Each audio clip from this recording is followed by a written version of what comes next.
This is very important to get your risk preference right, because you don't want to be switching up your mutual funds, your investment strategies, your professional management strategies, or your own individual strategies in the middle of something that was sort of predictable in terms of it's part of the tail of the curve, and given the riskiness that you're taking.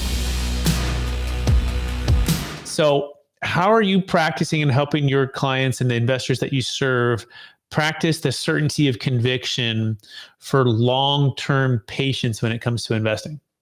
So that's a great question, because that's very important for the individual investor. I think the first component of that is your risk tolerance, and risk tolerance over a period. There's two aspects to risk tolerance.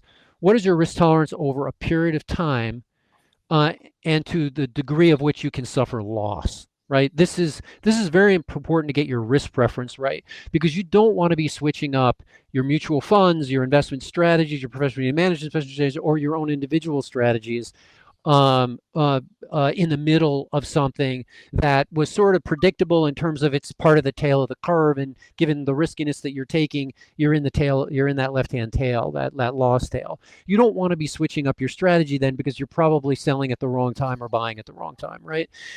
You need to understand your risk preference well, so that you can sit through things that happen which are adverse, but not outside of the distribution that you're comfortable with. That's number one, because it saves you from doing bad things or wrong things at the wrong time. It gives you that. So figure that out. Figure out.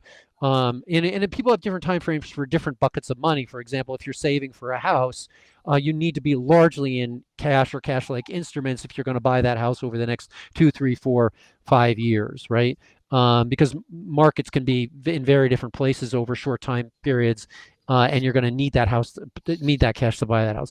If you're really investing over the long term for retirement, then your tolerance for loss over a period of, say, 30 years should be, much larger. But get that risk preference right. That would be my first piece of advice.